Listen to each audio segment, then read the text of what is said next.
So think about your closet for a second. You probably have a wool sweater in there somewhere, right? Or maybe you're sitting on the couch right now with a wool blanket pulled over you. Yeah, and you probably don't give it a second thought. Just feels like this normal, cozy thing. Exactly. We treat it like it's just a basic traditional fabric. But what if I told you that familiar sweater is actually, well, it's a highly engineered biological technology. It really is. It's wildly complex once you look closely. And it doesn't stop at biology.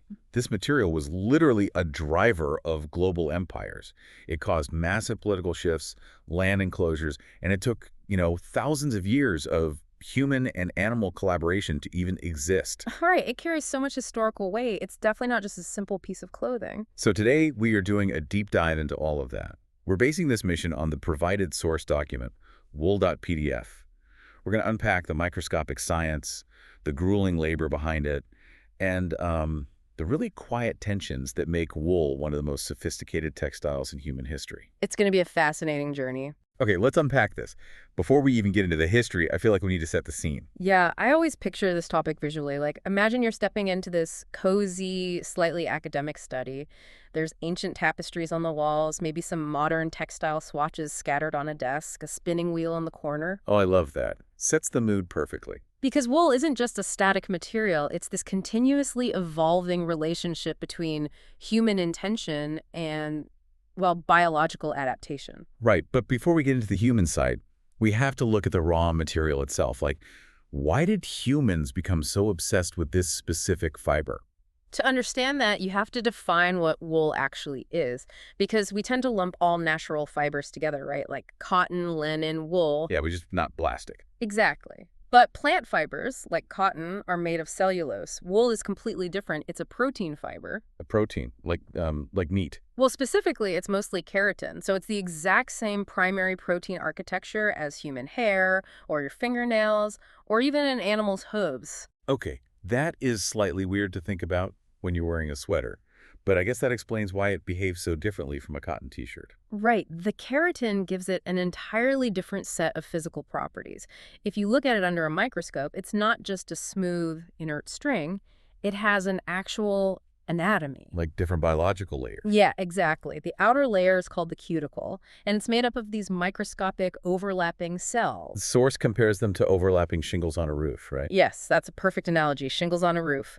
And then beneath that cuticle is the cortex, which is the inner core, that's made of billions of keratin proteins aligned in this really complex way. And that inner core is what gives the fiber its crimp, right? That little three-dimensional wave. Exactly. That crimp is what gives the material its elasticity, and it's what creates tiny pockets of dead air, which is the whole secret to its insulation. Okay, so that structure leads to what the document calls its superpowers. Because wool can do some pretty crazy things with moisture. It's unbelievable. It can absorb up to 35% of its own weight in moisture vapor. Wait, 35%? If my cotton shirt absorbed a third of its weight in water, I would be freezing. Right. Cotton is hydrophilic. It holds on to liquid water, clings to your skin, and just pulls your body heat away. You feel clammy immediately. But wool doesn't do that. No, because of those layers. The outer cuticle, the shingles, is actually hydrophobic. It repels liquid water. That's why if you're wearing a heavy wool coat in a light drizzle, the water just beads up and rolls right off. Oh yeah, I've seen that happen. But if it repels water, how does it absorb 35% of its weight? Because the inner cortex absorbs water vapor. The keratin proteins actually have these hydrogen bonds that attract moisture from sweat or humidity right into the core of the fiber. So it pulls the vapor inside before it can even turn into liquid sweat on your skin. Exactly. And here is the wildest part. When those water molecules bind to the keratin, it creates a physical reaction. It releases kinetic energy. Wait, really? It generates heat. Yes, it's called the heat absorption. A wool sweater literally generates microscopic heat when you step into a damp, cold fog. That is insane. It's like wearing a dynamic thermal battery. It really acts as a buffer, constantly regulating that microclimate next to your skin. And that buffering also extends to fire resistance. Right, because if you compare it to synthetics, like polyester. Oh, polyester is basically petrochemical plastic. If you expose polyester to high heat, it melts. It turns into this molten liquid that can cause horrific burns. But wool doesn't melt. No, because it has such a high water and nitrogen content locked in that keratin structure, it requires way more oxygen to ignite than things like cotton or polyester. So what happens if you hold a flame to it? It just chars. It forms Mhm. this insulating layer of ash that stops the flame from spreading, and it usually self-extinguishes once you take the fire away. Okay, so it's this incredibly advanced biological machine. Mm-hmm. It manages moisture, it creates heat, it fights fire. Mm-hmm. But I have to push back here. If it's so brilliant, why does it completely betray you by shrinking into a tiny doll-sized sweater the second you accidentally put it in the washing machine? Ah, right. The dreaded shrinkage. What's fascinating here is that the liability is actually the exact same mechanism as the brilliance. What do you mean? Remember those cuticle scales, the shingles? Yeah. They are highly directional. They only point one way toward the tip of the fiber. So when you subject wool to heat, moisture, and agitation like a hot wash cycle, those scales open up. Oh, no. Yeah, they act like tiny mechanical ratchets.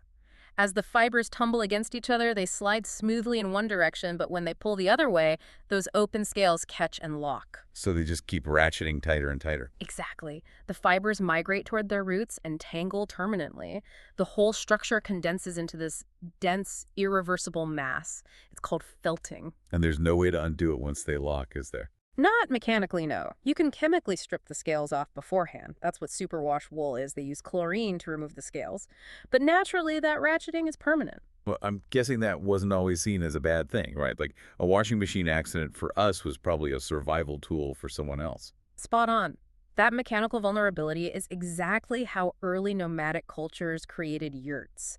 They used heat and friction to create windproof, watertight felted tents without having to weave a single thread. Wow. So the material's fragility is literally tied to its usefulness. Completely. But you have to know how to manage it. And humans didn't figure that out overnight. Right. Which brings us to the history.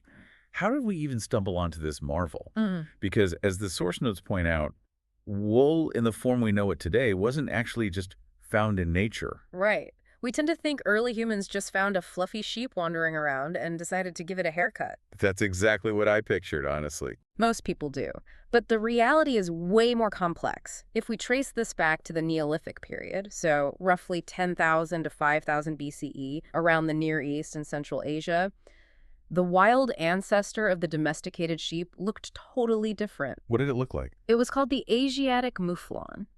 It looked much more like a deer. It didn't have a big, fluffy fleece. It had a primary coat of really coarse, bristly hair called kemp. So just normal animal fur, basically. Yeah, mostly. But underneath that coarse hair, it had a very short, fine, downy undercoat for winter insulation. And crucially, it shed that coat naturally every spring. Okay, so how did we get from a deer-like animal that sheds to this giant cloud of continuous fiber? Well, as human societies transitioned from hunter-gatherers to early pastoralists, we started living in incredibly close proximity to these animals, Yeah. generation after generation. Right, relying on them for meat and milk. Exactly. And these humans were living in harsh, variable edge climates, cold winters, hot summers.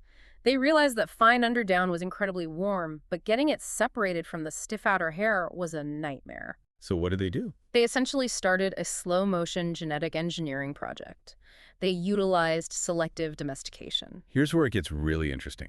It does. They would notice natural mutations. Say a sheep was born with slightly longer down and a little less of that coarse hair. They would preferentially breed that specific animal. So over hundreds of years, they were basically amplifying the fluffy undercoat and suppressing the coarse hair. Exactly.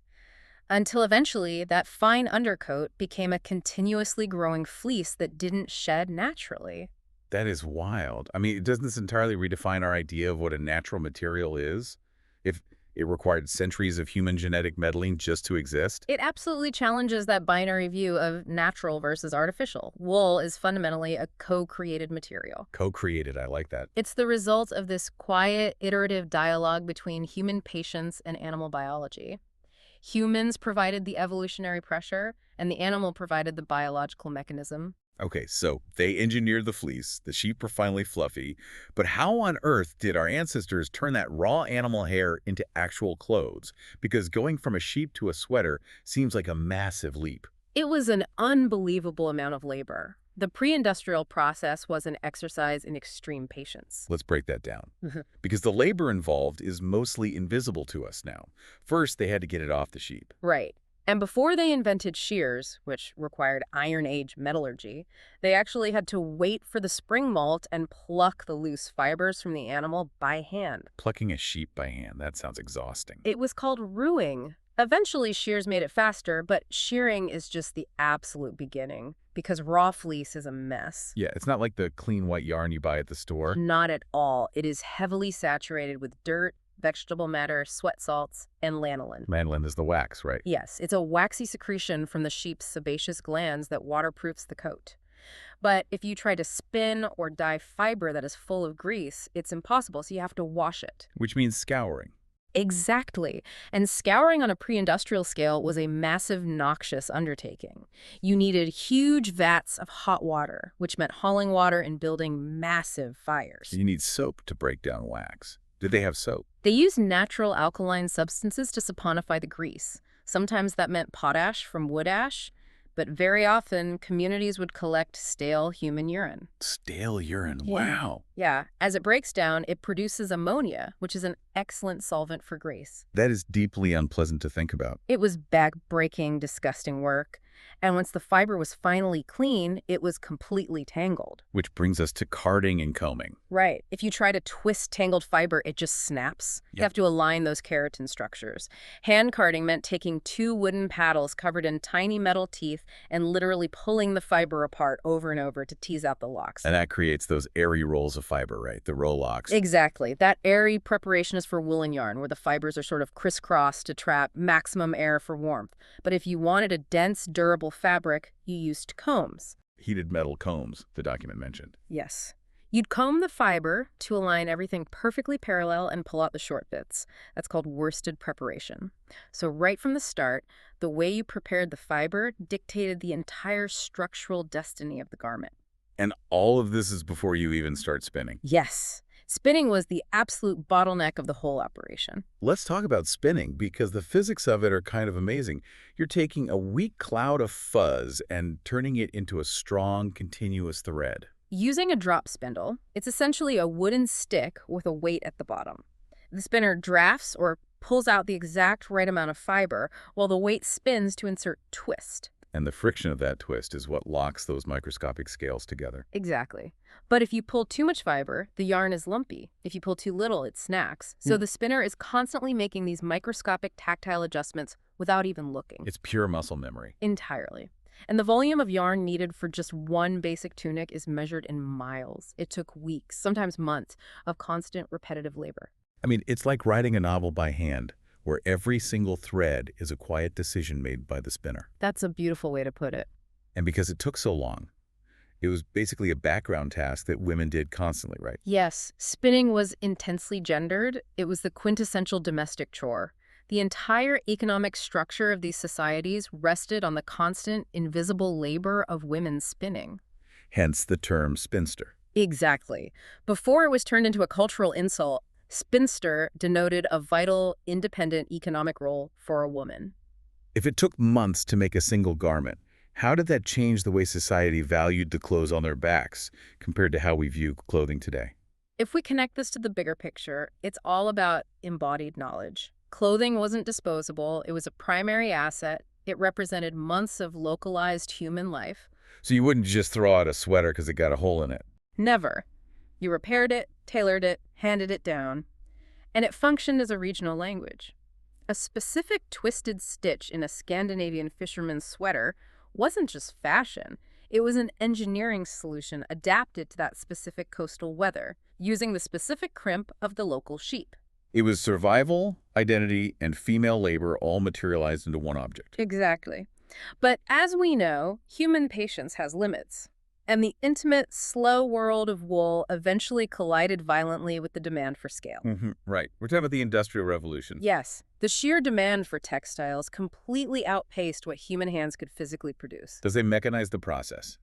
And it started with spinning. It did, late 18th century. You get James Hargreaves' spinning jenny, which let one person operate multiple spindles at once. Then Richard Arkwright's water frame used rollers to mechanically draft the fibers, replacing human fingers. But the big one was the spinning mule, right? Yeah. By Samuel Crompton. Yes, the mule was the true paradigm shift. It had this massive carriage that rolled back and forth on tracks, drafting and twisting dozens and eventually thousands of threads simultaneously. It perfectly mimicked the nuanced physics of the human hand, but at an industrial scale. Which completely changed where and how people worked. You went from artisans sitting in their homes to these massive centralized factories in places like Bradford, England. Powered by water and then steam. The artisan was basically reduced to a machine tender. The machine dictated the pace now, not the human. And the human cost of that was horrific. It was brutal. The factories were kept artificially hot and humid to keep the yarn from snapping.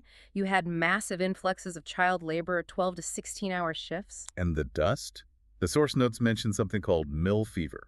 Bisonosis. Workers were constantly inhaling microscopic keratin dust, which led to severe chronic respiratory illnesses. The physical autonomy of the worker was entirely consumed by the factory rhythm. And it wasn't just the factory floors that were consumed.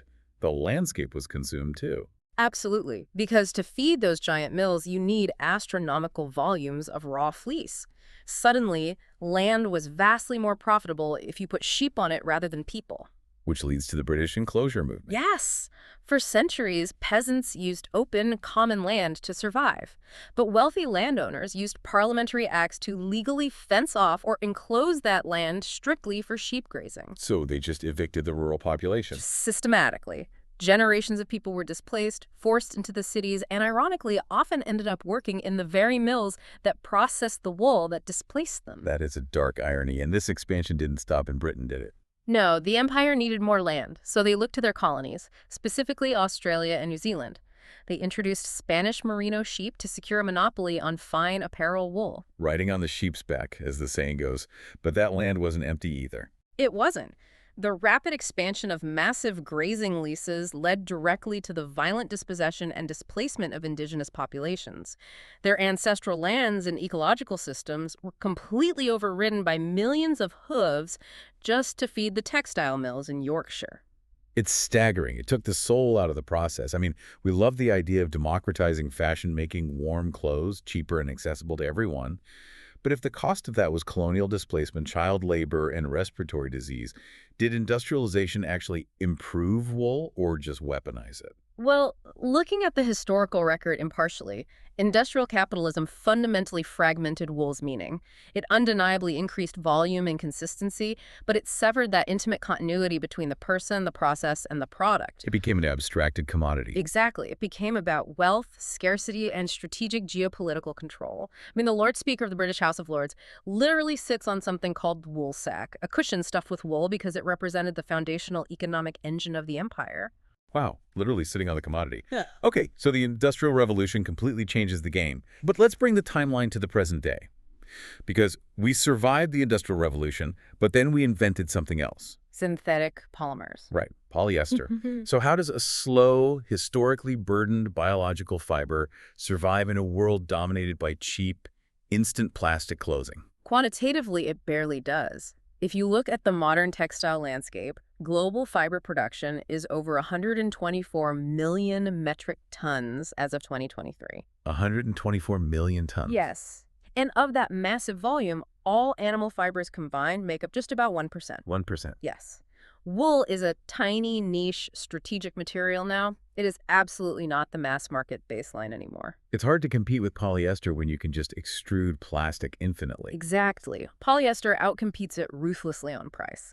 But wool survives by aggressively marketing its specific performance and ecological benefits against its rivals. Right, let's talk about the sustainability paradox here. Yeah. Because if you compare wool to polyester, wool has a massive advantage at the end of its life. Biodegradability.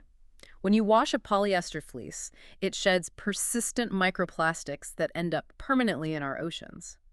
Wool is a keratin protein.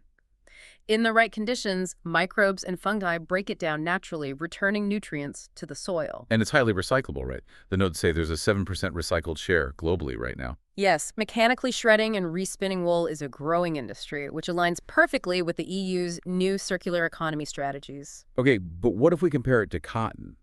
Because cotton is natural too and it's vegan. True. Cotton avoids the ethical complexities of animal agriculture, and it's cheaper. But cotton requires massive amounts of water for irrigation, often in drought-prone areas. Plus, because cotton holds on to sweat, bacteria breed quickly, meaning you have to wash it constantly. Whereas wool has that natural odor resistance, Exactly. Because it manages moisture so well, bacteria struggle to grow. You can wear a wool sweater dozens of times just airing it out without washing it. which saves water and energy in the home. And what about down feathers? Down is incredibly warm and light when dry, but the second it gets wet, the feathers collapse and you freeze. Wool keeps its crimp and insulates even when damp. Okay, so it sounds like the perfect sustainable fiber. But there's a massive caveat here, isn't there? The huge caveat, because you can't just look at the fiber. You have to look at the animal that produces it. Sheep are ruminants. Like cows, their digestion relies on enteric fermentation. Which means they burp methane. Constantly. And methane is a highly potent greenhouse gas. The industry argues it's part of a short-term biogenic carbon cycle, unlike fossil fuels. But the sheer volume of global flocks places a heavy burden on atmospheric warming. And there's the physical impact on the land itself. Yes, overgrazing is a massive issue. If a farmer overstocks a pasture, the sheep eat the grass down to the roots, their hooves compact the soil, and it leads directly to erosion and desertification. But the document mentions that's management dependent. Exactly. Under regenerative grazing models, where flocks are rotated carefully, grazing can actually stimulate root growth and sequester carbon into the soil. So the fiber isn't inherently good or bad for the land. It entirely depends on how the specific farmer manages their specific flock. Not to mention the wastewater issues from scouring all that wool industrially. Right. Stripping thousands of pounds of lanolin creates highly toxic wastewater that has to be heavily treated so it doesn't destroy local aquatic ecosystems. And there's also an ethical tension regarding animal welfare. Unavoidably. We engineered these animals so they literally cannot survive without us shearing them. If we don't, they overheat or become immobilized. But industrial shearing prioritizes speed, which can cause severe stress and injury to the animal. And we have to talk about mulesing, because that is intensely debated. Yes, mulesing highlights the brutal intersection of human engineering and biology. We bred merino sheep to have excessive folds of skin to maximize wool production, but those skin folds trap moisture in feces, attracting blowflies that cause fly strike, which is a horrific, often fatal infection. So how do they stop the fly strike? By surgically removing the strips of wrinkled skin around the breech of the lamb, the scar tissue heals smooth and prevents the infection. It's highly effective, but it is a painful surgical mutilation to solve a biological problem we deliberately created. Wow. It's just layer upon layer of complexity, which is why we're seeing things like the Responsible Wool Standard, right? Yes, the RWS is a voluntary certification that audits the supply chain, enforces land management protocols, and expressly forbids practices like mulesing. It's an imperfect solution, but it's a start. But honestly, it points to the hypocrisy of modern consumerism. We want this perfectly sustainable, guilt-free fiber that fits into a neat little box. But wool refuses to do that. It really does. So if its sustainability is entirely dependent on how the land is managed, does that mean the burden is actually on us, as consumers, to trace the supply chain rather than just blindly trusting the material? This raises an important question, and the answer is yes. Wool demands a relationship. You cannot just buy it and forget it. Because it demands maintenance. Precisely. Its true sustainability comes from its longevity. You have to wash it carefully, protect it from moths, mend it when it tears. It performs best in a culture that values maintenance, which directly contradicts our modern disposable culture. Which explains why wool carries such a profound cultural and psychological weight. Because it requires all this effort, and it holds all these historical and ethical tensions. It absolutely does. Throughout history, its physical properties have been used to signal incredibly deep cultural meanings.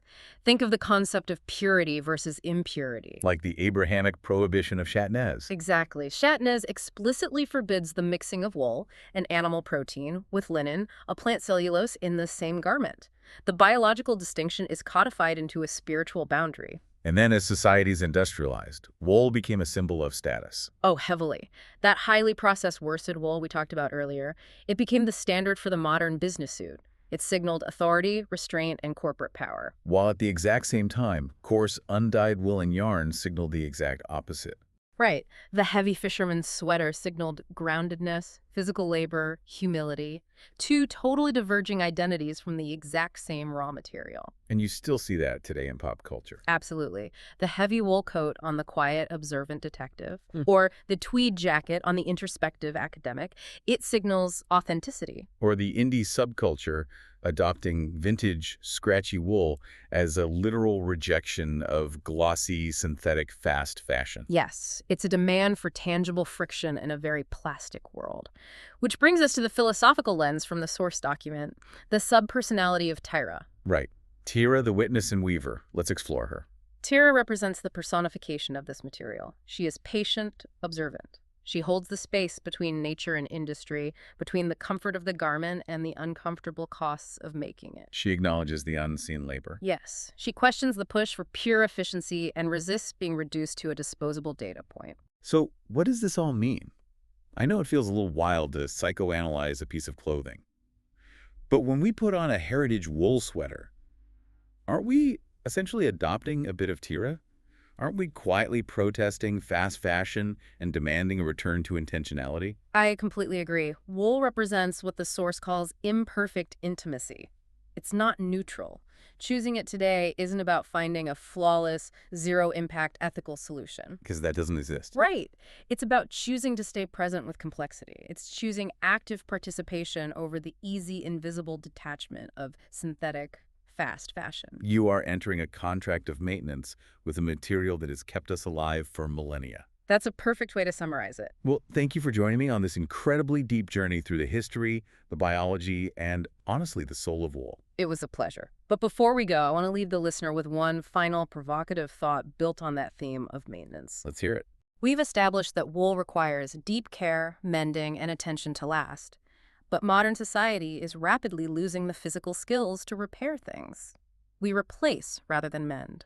So the question is, if we lose the ability to darn a sweater or care for a natural fiber, are we just losing a textile tradition?